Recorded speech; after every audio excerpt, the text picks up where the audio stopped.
This week, President Trump delivered a primetime Oval Office address, visited the U.S. border with Mexico, and met with state and local leaders here at the White House, all trying to push for his border wall. But there is no sign that Democrats are prepared to give him the funds he needs to build it. President Trump says it's a national security issue. Democrats say a wall would be ineffective and is immoral. With no hope in sight that President Trump will get the funding he needs from House Democrats, he has spoken of declaring a national emergency and diverting funds from the U.S. military or perhaps from disaster relief to build the wall. But he says he's not prepared to do that just yet. I'd rather not do it because this is something that Congress should easily do. This is something that the Democrats should do. And I don't want to give an easy way out of something as simple as this.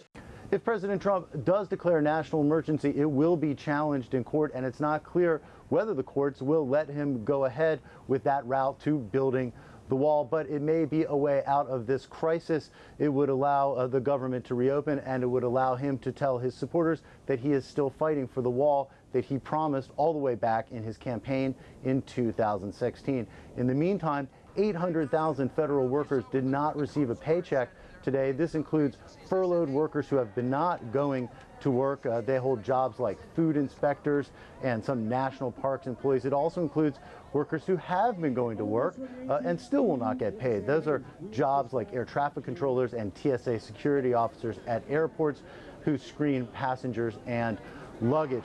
They say it's getting more and more difficult every day just to get by. It's actually impacting us really hard.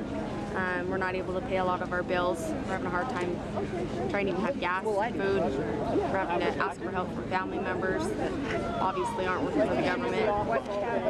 It's been hard. Basically, you shouldn't use human beings who support this country as pawns.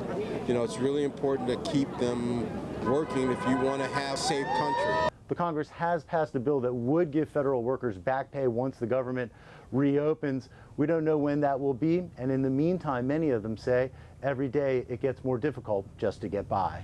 Jim Spellman, CGTN at the White House.